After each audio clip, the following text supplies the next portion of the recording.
सबैलाई नमस्कार। फेरि पनि म धेरै समयको अन्तरालमा यो च्यानलमा आएको छु, डिसन्स फ्लोरा एन्ड फाउनामा।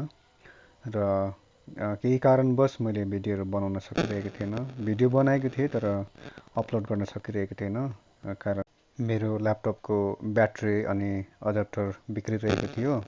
र मैले फ्लिपकार्टबाट अर्डर गरेँ अनि मलाई एउटा सर्ट हाइटको ट्राइपड पनि चाहिएको थियो, जुन चाहिँ भिडियो सुट गर्दाखेरि धेरै समस्या भइरहेको थियो। त्यसले गर्दा मैले यो 3वटा कुराहरू मगाएँ फ्लिपकार्टबाट: ट्राइपड, डेल ल्यापटपको ब्याट्री अनि एडाप्टर। अनि त्यसको अनबक्सिङ साथसाथै यो जुन जुलाई महिनामा के कस्तो भयो मेरो नर्सरीको हालतहरू है, त्यो देखाउन गइरहेको छु। मेरो एउटा जुन चाहिँ त्यो फ्लावर स्ट्यान्ड हुन्छ, त्यो त बाँस मकिएर भत्केर एकदमै त्यसमा धेरै समय लाग्यो त्यसलाई फेरि पनि ठिक गर्नको लागि। र यति बेला म यो जुन चाहिँ सामानहरू मैले फ्लिपकार्टबाट मगाएको थिएँ यसलाई अनबक्सिङ गर्न गइरहेको छु। र यति बेला म ल्यापटपको ब्याट्री डेलको है, मैले धेरै खोजेँ सिलगढीमा, अरिजिनल पाउन सकिनँ, डुप्लिकेट नै ल्याएर भए पनि मैले त्यहीबाट चलाइरहेको थिएँ ल्यापटप। अनि धन्न त्यो डुप्लिकेट भए तापनि त्यसले 2 वर्ष चाहिँ त्यसले काम गरेछ। अनि अहिले फेरि फ्लिपकार्टबाट मगाउँदा चाहिँ मैले त्यसको अरिजिनल यो ब्याट्री पाउन सकेँ। र यो ब्याट्री चाहिँ एकदमै राम्रो पनि रहेछ। मैले यसलाई ल्यापटपमा इन्स्टल गरेर यसलाई फिट गरेर हेरेँ अनि चार्जिङ पनि एकदमै राम्रो हुन्छ। र यो जुन चाहिँ फ्लिपकार्टबाट मगाएको यो आइटम्सहरू छ, यो यसको प्याकिङहरू एकदमै राम्रो छ, मलाई मन पर्यो। अनि मैले सबभन्दा खुसी लागेको कुरा चाहिँ मैले ओरिजिनल ब्याट्री एडाप्टर पाउन सकेँ। अनि ट्राइपड जुन चाहिँ सानो मगाएको थिएँ त्यो पनि एकदमै मन पर्यो मलाई। र यो अनबक्सिङ भिडियोहरू छ, तपाईँहरूले हेर्नुहोस्। अनि तपाईँहरूलाई मन पर्यो भनेदेखि तपाईँले लाइक पनि गरिदिनुहोस्, सेयर पनि गरिदिनुहोस् अनि सब्सक्राइब पनि गरिदिनुहोस्। मलाई लाग्छ मैले अझै धेरै कतिवटा कुराहरू सिक्नुपर्ने छ। मलाई भिडियो एडिटिङ गर्नुमा धेरै समस्या भइरहेको छ, सिक्दैछु। अनि यो क्षेत्रमा म नयाँ पनि छु। मेरो एउटा जुन चाहिँ प्रोफेसन छ मेरो नर्सरी प्लान्ट्स अनि फ्लावर्सको, त्यस विषयमा पनि मैले धेरै कुराहरू सिक्दैछु। र जति म गर्छु त्यो कुराहरू तपाईँहरूलाई भिडियो बनाउँदै अपलोड गरिरहेको छु। र कृपया सबै भिडियोहरू नै तपाईँले हेरिदिनु। अनि जति पनि भिडियोहरू बनिन्छ त्यो भिडियोहरू हेर्नको लागि तपाईँले त्यहाँनिर नोटिफिकेसन बेल आइकन हुन्छ, त्यसमा पनि तपाईँले प्रेस गरिकन अल गरिदिनुहोस्, ताकि जति पनि म भिडियोजहरू बनाएर सुट गरेर अपलोड गर्छु त्यति बेला तपाईँले नोटिफिकेसन पाउनुहुन्छ अनि तपाईँले भिडियो हेर्न सक्नुहुन्छ। र यति बेला मैले ट्राइपडलाई अनबक्सिङ गर्दैछु। यो मैले योभन्दा अगाडि पनि सिलगढी हङकङ मार्केटबाट, बिधान मार्केट है, हङकङ मार्केट भनेर एकदमै पपुलर छ, त्यो जग्गाबाट एउटा लामो हाइटको एटलिस्ट 5 फिटको छ त्यो ट्राइपड मैले मगाएको थिएँ। अनि त्यही युज गरेर मैले भिडियोहरू सुट गरिरहेको थिएँ। तर मलाई कोही बेला चाहिँ के हुन्छ भनेदेखि एकदमै सर्ट हाइटमा क्यामेरा मोबाइलहरू राखिकन मैले भिडियो बनाउनु पर्ने हुन्छ। र त्यो 5 फिटको जुन चाहिँ त्यो ट्राइपड छ त्यसलाई चाहिँ त्यो एकदमै छोटो होचो बनाउन सकिँदैन। त्यसले गर्दाखेरि चाहिँ मैले यो छोटो यानि कि अलमोस्ट 1 फुट हाइट भएको यो ट्राइपड मगाएको छु। र यसमा यो अनबक्सिङ भइरहेको छ। तपाईँहरूले मलाई लाग्छ इन्जोय गरिराख्नु भएको छ। र भिडियोलाई अन्तसम्म हेर्नुहोस्। फेरि पनि म तपाईँहरूलाई रिक्वेस्ट गर्छु, मलाई तपाईँहरूले कमेन्ट गरिदिनुहोस् है, मैले कता यो भिडियोहरू बनाउँदै गर्दा कहाँनिर मैले इम्प्रुभ गर्ने हुन्छ, मैले के सिक्नुपर्ने हुन्छ, प्लिज मलाई सजेस्ट गर्नुहोस्। तपाईँहरूले कमेन्ट गरिदिनुहोस्, लाइक गरिदिनुहोस्, सब्सक्राइब गरिदिनुहोस्। यदि तपाईँहरूले यो सबै कुरा गरिदिनुहुन्छ भनेदेखि चाहिँ मलाई मोटिभेसन हुन्छ, मलाई इन्सपिरेसन हुन्छ तपाईँहरूबाट, अनि मलाई ऊर्जा मिल्छ है, ताकि म अझ भविष्यमा धेरै राम्रो भिडियोहरू बनाएर तपाईँहरूलाई प्रस्तुत गर्न सकौँ, देखाउन सकौँ है, तपाईँहरूले सिक्न सकोस् भनेर। र धन्यवाद तपाईँहरूलाई। र कृपया भिडियोलाई अन्तसम्म हेरिदिनुहोस् अनि तपाईँहरूको साथीहरूलाई पनि तपाईँहरूले सेयर गरिदिनुहोस्। Thank you. र यति बेला ट्राइपडको अनबक्सिङ भइसकेको छ। र फेरि पनि म यति बेला यो जुन चाहिँ डेलको एडाप्टरलाई म अनबक्सिङ गर्न गइरहेको छु। र एडाप्टर पनि मैले ओरिजिनल पाउन सकेँ। मैले तपाईँहरूलाई भन्दै गर्दा यो चाहिँ मैले फ्लिपकार्टबाट मगाएको। पहिला मलाई फ्लिपकार्टको त्यति भरोसा लाग्दैन थियो, तर यसपालि मैले ओरिजिनल अनि एकदमै कम्प्याटिबल, जस्तो मतलब मेरो ल्यापटपको जुन चाहिँ एउटा मोडल छ त्यही मोडलको चाहिँ मैले ब्याट्री र ल्यापटप पाउनु सकेर चाहिँ मलाई एकदमै फ्लिपकार्टलाई धन्यवाद दिन मन परेको छ, खुसी लागेको छ है। किनभनेदेखि 2-3 वर्षदेखि चाहिँ मैले डुप्लिकेट ब्याट्री अनि डुप्लिकेट एडाप्टरबाटै मैले ल्यापटपलाई चलाइरहेको थिएँ है। तर यो दुइटै कुरा चाहिँ अचानक बिग्रिन गयो है।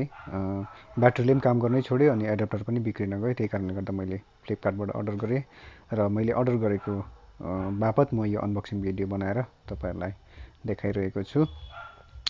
हुन त यो अनबक्सिङ यो चिजहरू अनबक्सिङ गर्ने मेरो च्यानल त होइन, स्पेसियली प्लान्ट्सको लागि हो, मैले अलरेडी भनिसकेको छु। तर पनि भिडियो एडिटिङ गर्दै गर्दाखेरि चाहिँ ल्यापटप चाहिन्छ है। अनि ल्यापटप मै गर्नुपर्छ भन्ने छैन, मोबाइलमा पनि हुन्छ, तर ल्यापटपमा धेरै कन्भिनियन्ट हुन्छ, कतिवटा कुराहरूको फेसिलिटिजहरू हुन्छ है। त्यसले गर्दाखेरि चाहिँ ल्यापटप अपरेट गर्नै नसकेको कारणले गर्दाखेरि चाहिँ यो सामानहरू मैले मगाएर तपाईँहरूलाई अनबक्सिङ गरेर देखाइरहेको छु। र जुन जुलाईमा एकदमै बेसी पानी पर्छ है, अनि नर्सरीमा धेरै प्लान्ट्सहरू मर्छ, अनि धेरै हामीले फुलको खेती गर्नेहरूले चाहिँ धेरै समस्याहरू भोग्नुपर्ने हुन्छ। र मैले पनि योपालि है एकदमै त्यस्तो एक्सपिरियन्स गर्न सकेँ। मेरो जुन चाहिँ बाँसको जुन चाहिँ फ्लावर स्ट्यान्ड बनाएको थिएँ, लगभग 1000 हिबिस्कस चाहिँ मैले रिपोर्टिङ गरिकन जस्ट राखेको मात्रै थिएँ। अनि राति त्यो एकदमै ढलेर गयो अनि त्यसलाई सम्हाल्नु पनि सकिनँ। त्यसलाई सम्हाल्न धेरै समय लाग्यो है। अनि यहाँ तपाईँले हेर्न सक्नुहुन्छ हालत कस्तो भएको थियो, स्थिति यहीँबाट तपाईँले बुझ्न सक्नुहुन्छ। अनि यसलाई फेरि रिसेट यसलाई फेरि रिकन्स्ट्रक्सन गरिकन, यसलाई रिबिल्ड गरिकन यसको हालत कस्तो भयो त्यो पनि म तपाईँलाई देखाउँदैछु। हेर्नुहोस् यो जुन जुलाईमा यसरी पानी पर्छ एकदमै, यो चाहिँ आफ्टर कन्स्ट्रक्सन, यो जुन चाहिँ रिबिल्ड भनौँ न, बनेको थियो भत्केको जुन चाहिँ थियो त्यसलाई बनाइकन फेरि पनि प्लान्टहरूलाई त्यहाँनिर अरेन्ज गर्नु धेरै समय लाग्यो। जुन जुलाई चाहिँ मेरो यस्तै प्रकारले नै बित्यो, एकदमै पानी बेसी परेकोले गर्दा कामहरू गर्न सकिएन। अनि मैले यो जुन जुलाईको समयमा कतिवटा प्लान्ट्सहरूको रिपोर्टिङहरू गरेँ है, कटिङहरू गरेँ। त्यसको भिडियोजहरू चाहिँ नेक्स्ट अब आउने भिडियोजहरूमा चाहिँ म तपाईँहरूलाई देखाउन गइरहेको छु। यो जुन चाहिँ हिबिस्कसहरू यहाँ राखिएको छ, यही हिबिस्कसहरू चाहिँ एकदमै त्यो स्ट्यान्डमा त्यो बाँस मक्केको रहेछ, मलाई ध्यान भएन। अनि त्यो वेट बेसी भएर चाहिँ राति ढल्न गयो। तर पनि त्यस्तो लस त भएन, झन्डै 1000मा 300 जस्तो चाहिँ मेरो लस भयो, प्लान्ट्सहरू मऱ्यो है हिबिस्कस। त्यहाँनिर त्यो थिचेर त्यसलाई छिटो सम्हाल्न सकेन, कारण ज्यादाभन्दा ज्यादा बारिस भइरहेको थियो। यो मैले लगभग 20 दिन अगाडि हालेको क्यामेलियाको कटिङ हो। रफली एकदमै इजी पाराले मैले गरेको छु। अनि कतिको सक्सेस हुन्छ हुँदैन त्यो इन फ्युचर म तपाईँलाई देखाइरहेको छु। यहाँनिर मैले पिङ्क सिङ्गोनियम अनि ब्रोकन हार्ट, स्विस प्लान्ट पनि भनेर भन्छ, अनि सिङ्गोनियम भेरिगेटेड कटिङ गरेर त्यहाँ पानीमा हालिरहेको छु। त्यसको पनि रिपोर्टिङहरू हुँदा म तपाईँलाई देखाउँदैछु। र एजिलियाजहरू छ यहाँ, पोइन्सेटिया, मनी प्लान्ट, नियोन पोटोस, यो भेरिगेटेड सिङ्गोनियम, ब्रोकन हार्ट, मोन्सेरा एडासोनी। अनि यहाँनिर चाहिँ मेरो नर्सरीभित्रको हालत यहाँ हेर्नुहोस्, पानी बेसी भएर चाहिँ यो यस्तो भएको। कता न कताबाट त्यो ओभर वाटर भइहाल्छ त्यो, मतलब मैले हालेको होइन, तर त्यो छानाहरूबाट कताबाट त्यो चुहेर यस्तो प्रकारले प्लान्ट्सहरूको एकदमै बिजोक हुन्छ रेनी सिजनमा, जुन र जुलाईमा चाहिँ स्पेसियली, अरू मन्थहरूभन्दा पनि। फेरि अगस्तदेखि ठिक हुन थालिहाल्छ।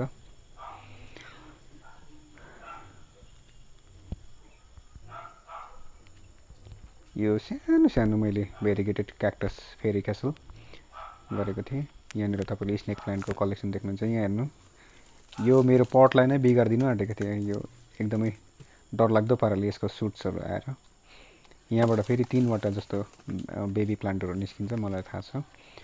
अनि यहाँनिर चाहिँ मेरो सेन्सेभिरियासको कलेक्सन हो, अलरेडी तपाईँलाई देखाइसकेको छु क्याक्टसको कलेक्सन। बनी इयर क्याक्टस 3वटा कलरमा छ, रेड, येल्लो अनि वाइटमा। यो फेरि क्यासल नर्मल अनि variegated, brain cactus, green cactus, म्यामेलेरिया इलङ्गटा, यो चाहिँ तपाईँको सेन्सेभिरा हो। थुप्रो भेराइटिजहरू छ। एटलिस्ट यहाँभित्र तपाईँले खोज्नुभयो भनेदेखि चाहिँ 35 भेराइटिजको चाहिँ तपाईँले पाउन सक्नुहुन्छ। त्यति चाहिँ मैले कलेक्सन गर्न सकेको छु। र मेरो यो सेन्सेभिराको कलेक्सन गर्ने चाहिँ एउटा हबी नै हो। 70 डिफ्रेन्ट स्पेसिसहरू छ अनि भेराइटिज त अझै धेरै छ। अनि सेन्सेभिरा चाहिँ मलाई धेरैभन्दा धेरै कलेक्सन गर्ने इच्छाहरू छ। सकुलेन्ट्सहरू छ यहाँनिर। सकुलेन्ट्सहरू मैले कम्ती गर्दैछु अनि प्रायः जस्तो सेल भइसकेर यहाँनिर अलिअलि रहेकोहरू छ।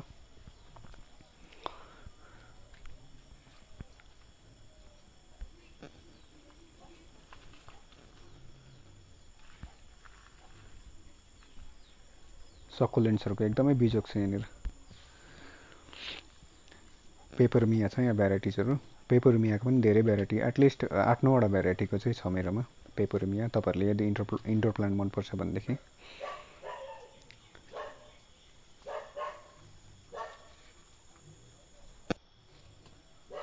क्यालेथियास, स्नेक प्लान्टको त्यो पत्ताहरू, यो बेगोनिया भयो, रेक्स बेगोनिया, ज्यानादो, ह्याङ्गिङ प्लान्ट्सहरू, सकुलेन्ट्स स्पेसली, बुद्धास टेम्पल।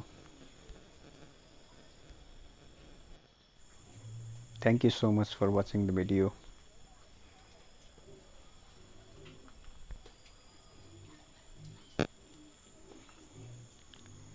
यो चाहिँ जुन जुलाईको ओभरभ्यू, बाहिर आउटडोर प्लान्ट्सहरूको हालत बेसी पानी परेर। Thank you so much.